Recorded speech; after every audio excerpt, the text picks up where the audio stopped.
하나님 말씀은 요한복음 9장 1절로 12절 말씀입니다.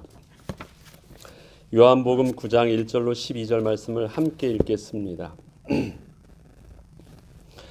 예수께서 길을 가실 때 날 때부터 맹인된 사람을 보신지라. 제자들이 물어 이르되 라삐여, 이 사람이 맹인으로 난 것이 누구의 죄로 인함이니이까? 자기니이까 그의 부모니이까?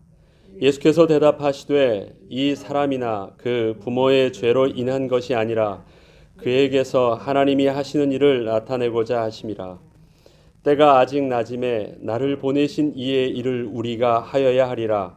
밤이 오리니 그 때는 아무도 일할 수 없느니라. 내가 세상에 있는 동안에는 세상의 빛이로라. 이 말씀을 하시고 땅에 침을 뱉어 진흙을 이겨 그의 눈에 바르시고 이르시되 실로암 못에 가서 씻으라 하시니, 실로암은 번역하면 보냄을 받았다는 뜻이라. 이에 가서 씻고 밝은 눈으로 왔더라. 이웃 사람들과 전에 그가 거린인 것을 보았던 사람들이 이르되 이는 앉아서 구걸하던 자가 아니냐.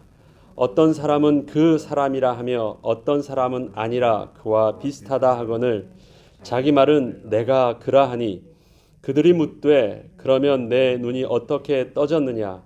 대답하되 예수라 하는 그 사람이 진흙을 이겨 내 눈에 바르고 나더러 실로암에 가서 씻으라 하기에 가서 씻었더니 보게 되었노라. 그들이 이르되 그가 어디 있느냐. 이르되 알지 못하노라 하니라. 아멘. 예수님께서는 당신을 정의하실 때 하나님께 보냄을 받은 자로 말씀을 하십니다. 그래서 요한복음 17장에 마지막 당신이 겟세마네에서 기도하실 때 요한복음 17장 2절에는 아버지께서 아들에게 주신 모든 사람에게 영생을 주게 하시려고 만민을 다스리는 권세를 아들에게 주셨습니다. 그냥 왔는데 그냥 세상에 보내진 것이 아니라 아버지께서 아들에게 주신 자들에게 보냄을 받았다고 말씀하십니다. 17장 6절에는 세상 중에서 내게 주신 사람들에게, 그래서 제가 그들에게 갖고 그들에게 만민을 다스리는 권세를 사용하여 주셔서 저들에게 영생의 비밀을 알게 하였는데, 영생은 곧 유일하신 하나님과 그의 보내신 아들 그리스도를 아는 것입니다 라고 고백을 합니다. 예수님은 이 땅에 보냄을 받으셨습니다. 그리고 이 땅에 있는 하나님의 예비된 하나님의 백성에게 보냄을 받으셨고, 또 그들에게 보냄을 받으실 때는 하나님께서 그 예수님에게 주신 하나님의 말씀이 있습니다. 하나님의 사명이 있습니다. 그리고 예수님은 그 일들을 그들에게 가서 정확하게 전해 주었다라고 말씀을 하십니다. 예수님의 그러면 공생의 사역 기간 동안 많은 사람들을 만나셨고 많은 말씀을 하셨는데, 바로 그 예수님의 말씀과 사역은 바로 정확한 포커스가 있었다라는 것을 분명히 알 수 있습니다. 오늘 요한복음 본문에 나와 있는 부분들을 보면요, 몇 가지 우리에게 관심돼서 이 포커스로 보아야 될 부분들이 있습니다. 예수님이 보셨다라는 부분들, 예수님의 시선이 머물렀던 부분들을 우리는 관심 있게 봐야 됩니다. 그 다음에 때가 아직 낮이고 우리가 그 일을 하자라고, 우리가 보냄을 받은 일을 하자라고 말씀을 하십니다. 그 다음에 그 사람에 대해서 소경에 대한 부분들이 하나님의 일을 나타내려고 하셨다라는 부분들을 통해서 바로 하나님의 관심 있는 사명에 대한 부분들을 드러내려고 하십니다. 그리고 마지막에 이제 실로암으로 가서 씻으라 할 때 실로암이라는 그 부분들이 바로 사도 요한은 특별하게 그 실로암의 뜻을 의미를 두고 해석을 해줍니다. 보냄을 받았다는 뜻으로 해석을 정확하게 해줍니다.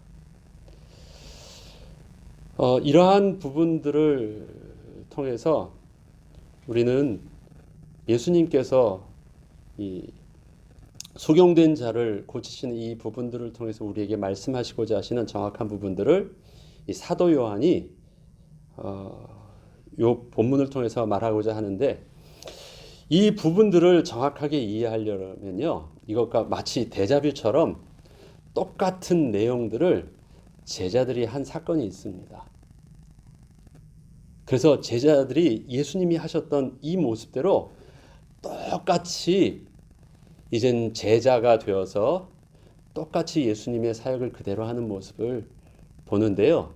그 부분과 비교해 보면 예수님께서 이때 무슨 말을 하려고 하셨던지 그 의도와 정확한 메시지가 이해할 수 있습니다. 그게 바로 사도행전 3장에 나와 있는 베드로와 요한이 성전에 이제 제9시 기도 시간에 성전에 올라가서 기도할 때 그 날 때부터 안진뱅이 됐던 자를 일으키는 장면을 보면요, 이것과 아주 똑같습니다.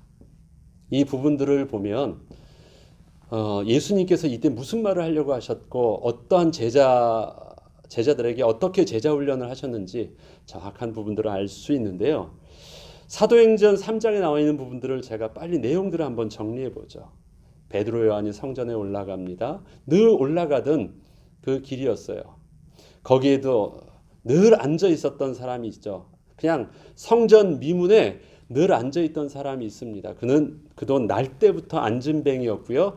성전 미문에 앉아 있는 사람은 성전에 늘 갔습니다만 성전 문 앞을 통과하지 못했죠. 그 안으로 들어가지 못했습니다. 그가 성전에 간 이유는 무엇입니까? 구걸하러 간 것입니다. 예배하러 간 것이 아니고 하나님을 찬양하러 간 것이 아니고 구걸하러 갔던 그 사람들이에요. 늘 다니던 그 길인데 그때 베드로와 요한이 더불어 그를 주목하여 보았다라고 합니다. 그리고 서로 바라보고 나서 안진뱅이는 이렇게 말을 하죠. 그 베드로와 요한에게 뭔가 구걸할 것을 이렇게 보고 눈빛을 맞춰 가지고 돈을 이제 구걸을 합니다. 그때 베드로와 요한이 하는 말이 있습니다. 은과 금은 내게 없거냐 내게 있는 이것을 내게 주노니. 은과 금이 내게 없다라는 부분들은 사실은 내가 너에게 줄 만한 다른 어떤 그 형편이 있는 것, 해줄 만한 것은 아무것도 없다. 그동안 지나다니면서 그 사람에게 해주었던 모든 일들을 베드로와 요한은 할 수가 없었어요. 왜? 이 사람에게 필요한 건 돈이었거든요. 그런데 돈이 없다라는 것은 그 사람과 관계가 없는 것이에요. 그런데 해준대요. 그것이 무엇입니까? 내게 있는 건 내게 주노니 예수 이름으로 일어나 걸으라는 그 사역을 합니다. 이렇게 했을 때 그가 일어나요. 그리고 그가 어떻게 됩니까? 성전에 들어가 걷기도 하고 뛰기도 하며 하나님을 찬양했다라고 해요. 그리고 모든 백성이 그 걷는 것과 뛰는 것을 보면서 아니 이 사람은 구걸하던 사람이 아니냐라고 말을 해요. 그런데 어떻게 그가 이렇게 하느냐 하면서 그 기적을 보면서 놀라고 그가 찬양하는 것을 보면서 또 놀라요. 왜? 구걸한다, 날 때부터 안진뱅이였다라는 그거는 그들에겐 무슨 말과 똑같은 말이에요? 저주를 받았다. 누구에게? 하나님께 왜 저주를 받죠? 하나님 말씀을 순종하지 않은 죄인이다. 그게 그 거지의 신분이었고 모든 사람이 그렇게 보고 있는 것이었어요. 그런데 그 죄인이 결국 어떤 자예요? 성전에 들어가서 하나님을 찬양하는 자가 되고요. 그가 또 보냄을 받은 자가 돼서 전도하는 자로 바뀌어지는 모습들을 똑같이 봐요. 자, 이 내용을 한번 기억하면서요. 오늘 요한복음 9장을 한번 보죠. 얼마나 똑같은가 보죠. 요한복음 9장 1절부터 천천히 읽어보겠습니다. 예수께서 길을 가실 때 날 때부터 맹인된 사람을 보신지라. 예수께서 보셨다라고 하십니다. 길을 가실 때. 그런데 그가 어떻게 돼요? 날 때부터 맹인된 자, 날 때부터 안진뱅이였던 자를 똑같이 보십니다. 근데 예수님이 그를 주목하여 딱 보셨습니다. 제자들이 예수님이 이렇게 관심 있게 툭 보고 있으니까 랍비여, 이 사람이 맹인으로 난 것이 누구의 죄로 인함이니까? 자기니까 그의 부모니까? 제자들의 눈에도 이미 그 소경은 죄인이었다라는 사실들이 이미 규정된 상태에서 바라보고 있어요. 왜? 이 사람도 지금 거기서 구걸하던 자였거든요.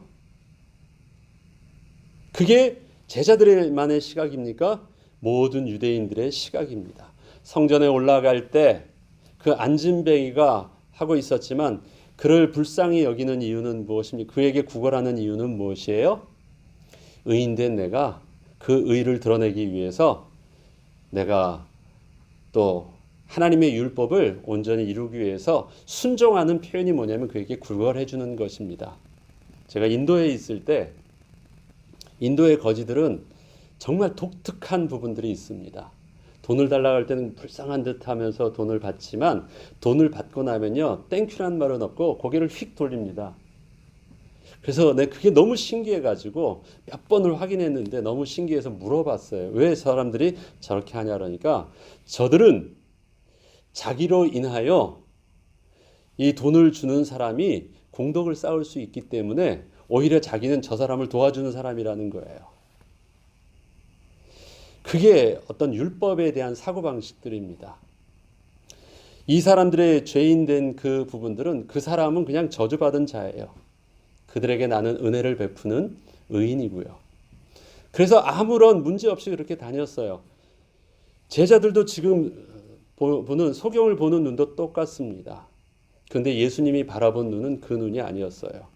죄인 맞지요? 라고 말할 때 이 사람의 지은 죄든 그 부모가 지은 죄든 아마 날 때부터 이렇게 됐다라는 부분들은 그 전에 부모의 지은 죄가 더 많겠죠. 예, 그렇게 왔습니다. 이 안진뱅이도 보니까 누가 데리고 옵니까? 계속해서 거기까지 데려다 주는 사람이 평생 그렇게 해주는 사람이 있대요. 누가 할까요? 그의 부모겠죠. 그의 가족들이겠죠. 가까운 사람들이 늘 하는 것입니다. 그러면 그 사람들도 데려다 주는 사람들도 어떤 사람이겠습니까? 늘 눈치 보면서 부끄러운 사람들이겠죠. 그 사고방식이 있는데 예수께서 대답하시되 이 사람이나 그 부모의 죄로 인한 것이 아니라 그에게서 하나님이 하시는 일을 나타내고자 하심이라 라고 말합니다. 이 사람을 통해서 하나님이 하시고자 하시는 일을 나타내고자 하심이라. 자, 복음은 그렇습니다. 복음과 율법을 볼 때요. 율법의 속성은 죄인을 찾아내려고 합니다. 그러나 복음은 하나님의 은혜를 받은 자를 찾아내게 합니다. 그게 굉장히 복음의 시각과 율법의 시각이 다른 거예요. 똑같아 보입니까? 죄인을 찾아내는 것, 그 다음에 하나님의 은혜 받을 자를 찾아내는 것. 이게 뭐 비슷한 말처럼 보이지만 근본적으로 다른 것이 있습니다.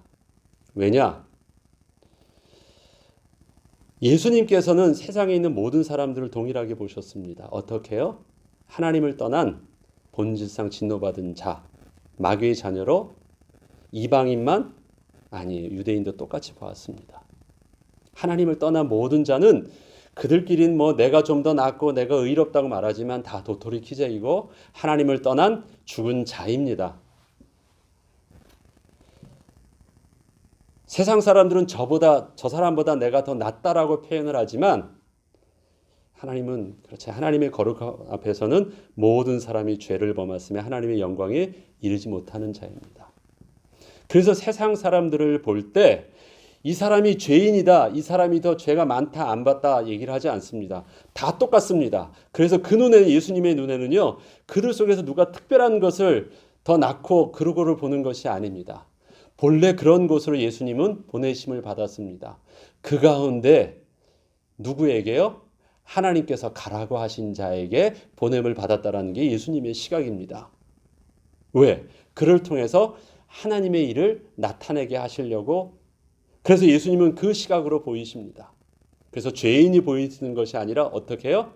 하나님의 일을 나타내려고 하나님의 예비된 자를 보내시는데 예수님이 쫙 가다가 그 시각이 멈추었어요. 그가 날 때부터 하나님의 영광을 위해서 지금 예수님이 이렇게 기적을 위해서 영광을 위해서 그렇게 안진뱅이가 되었다. 이 말이 맞습니까? 그 말이 아니에요. 모든 사람이 다 죄 가운데 있는 죄의 열매를 맺은 건 다 똑같아요. 그런데 하나님은 그 속에서 하나님의 은혜 보들 자의 하나님이 시선을 딱 보게 하신 거예요. 그리고 그를 통해서 어떻게 하시길 원하셨습니까? 하나님의 영광을 나타낼 수 있도록 하신 것입니다. 시선이 머무셨어요. 그는 더 큰 죄인이 아니라 그를 통해서 하나님이 하실 일들이 나타나려고 한 자. 그 정도만이 아닙니다. 단순히 하나님의 아들 되심을 드러날 기적을 베풀 자로 나타나는 것이 아니라 그가 누구예요? 유일하신 하나님과 그의 보내신 아들 그리스도를 알고 영생을 얻을 하나님의 택하심을 받은 은혜 받은 자입니다. 그와 똑같이 택함을 받은 자가 누굽니까? 이 사람이 죄인입니까? 죄인이 아닙니까? 라고 묻고 있는 제자들과 똑같이 예수님의 시선이 머문 자가 바로 그 소경이었습니다. 그 소경에 가서 이렇게 말하죠. 때가 아직 낮음에 나를 보내신 이 일을 우리가 하여야 하리라. 밤이 오리니 그때는 아무도 일할 수 없느니라 라고 말합니다. 때가 아직 낮이다. 그리고 예수님께서는 그 뒤에 보면 내가 세상에 있는 동안 세상의 빛이라.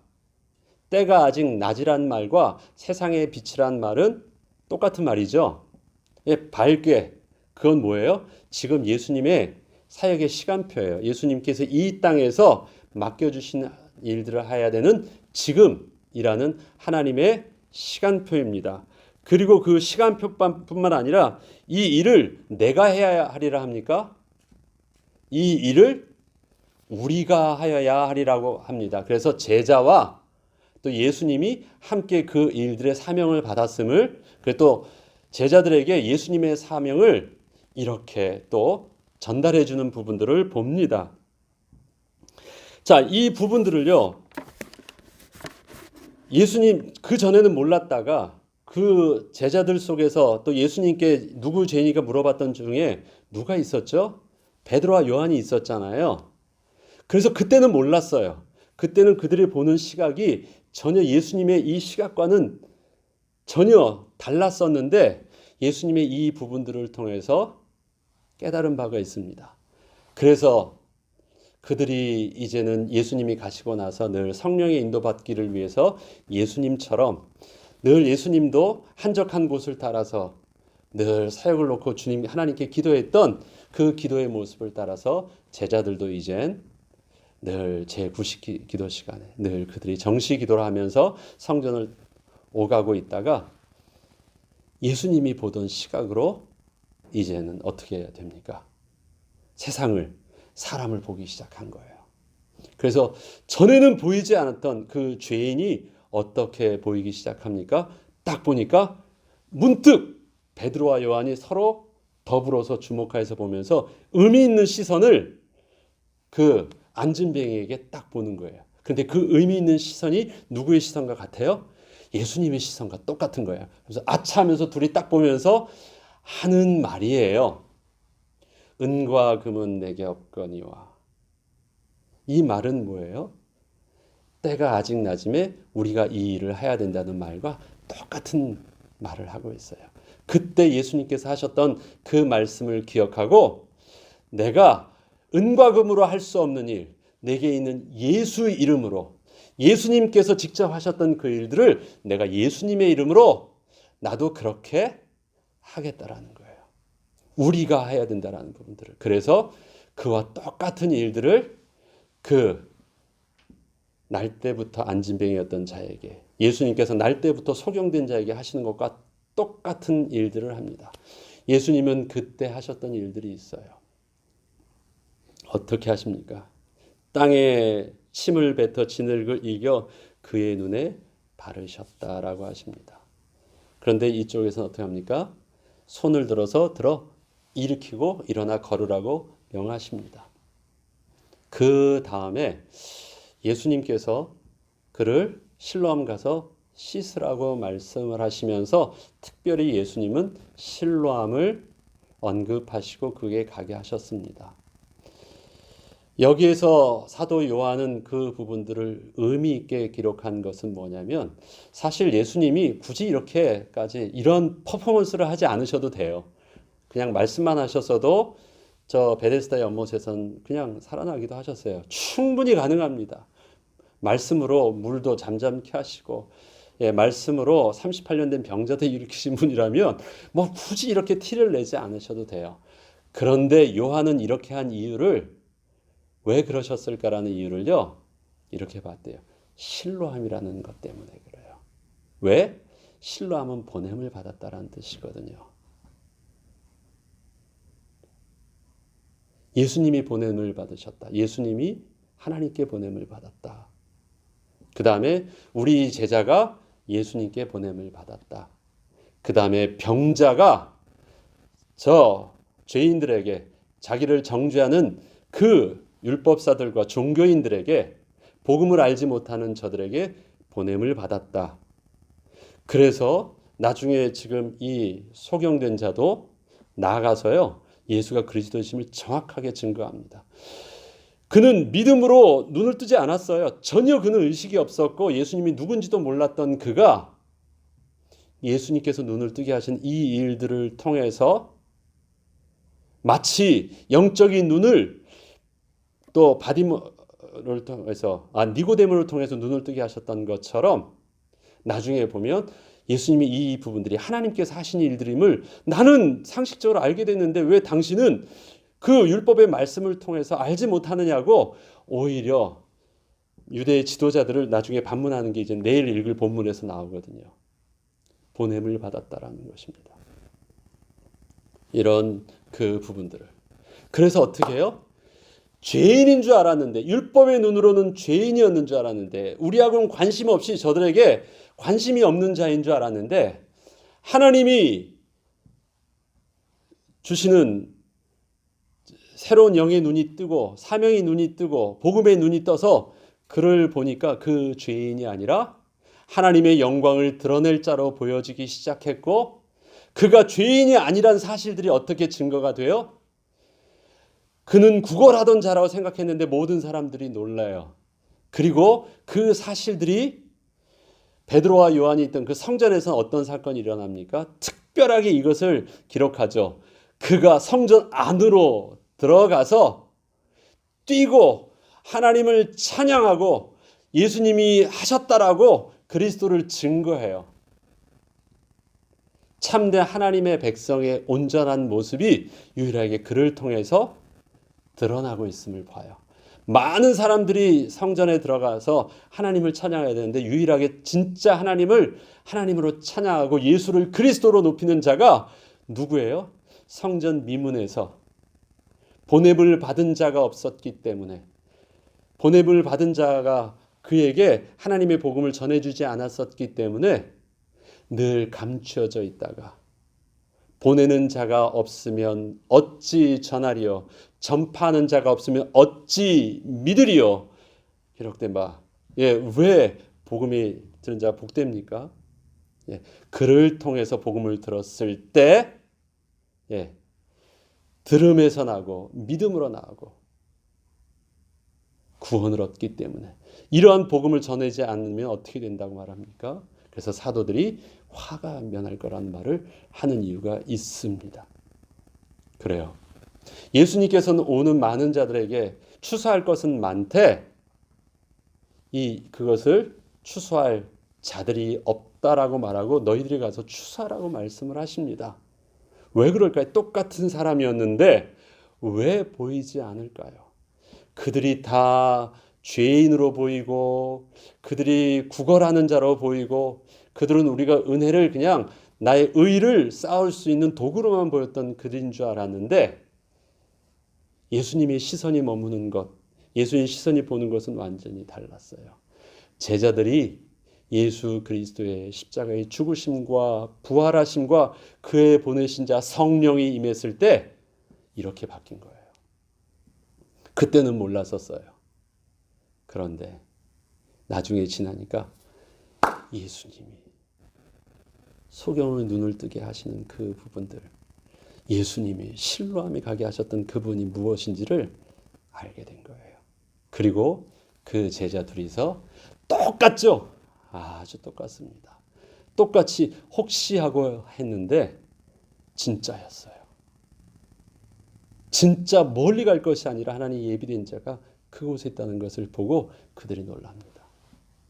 그리고 그들이 이제 계속 가서 복음을 증거하는, 어디에 시선을 머물러야 되고 어떤 일을 해야 되는지. 그래서 베드로도 그 다음에 무엇을 합니까? 천하의 구원 얻을 만한 이름이, 다른 이름이 우리에게 주신 적이 없다. 그들이 성전에 있었든지 집에 있든지 어디를 가든지 예수를 그리스도라고 고백하는 일들을 쉬지 아니하였다 하면서 계속 그 일들에만 집중하는 일들을 하게 됩니다. 그 시선들로 사람들을 보기 시작합니다. 그 다음에 그 속에서 하나님의 때를 놓치지 않는 일들을 계속하는 제자의, 사도의 사명들을 온전히 감당합니다. 우리의 시선이 어디 있어야 되겠습니까? 하나님은 그것이 예수님의 시선이 머무는 그곳에 우리의 시선도 머물기를 원하십니다. 예수님 보는 관심으로 보면 내가 매일 지나치던 그 사람과 매일 지나치던 그 일들과 우리에게 보여지는 오늘의 이 사건들, 매일 발생하는 이 사건들이 어떻게 되어집니까? 재해석되어집니다. 제대로 보여지게 되고 제대로 들려지게 되니까 어떻게 하게 돼요? 제대로 말하게 되고 제대로 일을 사역을 하게 됩니다. 그래서 제대로 하나님의 영광이 드러나는 일들이 먼 곳에 가서, 멀리 특별한 어떤 선교지에 가서 일어나는 일들이 아니라 내가 늘 기도하던 성전에서, 내가 만나던 늘 만나던 그 사람을 통해서, 내가 늘 겪게 되는 그 사건 속에서, 그 문제 속에서 하나님 나라가 이루어지는 역사들을 우리는 보게 하십니다. 오늘의 본문을 통해서 단순히 기적을 베푸신 예수님의 모습이 아니라 이 일들을 통해서 우리에게 제자가 되게 하시는 예수님의 모습들을 보면서 우리의 시선과 우리의 관심과 우리의 열정과 우리의 복음의 비밀들이 온전히 하나님의 영광을 드러나는 귀한 축복된 그 삶과 만남과 사건 속에서 누려지기를 주의 이름으로 축원합니다. 주기도문으로 마치겠습니다.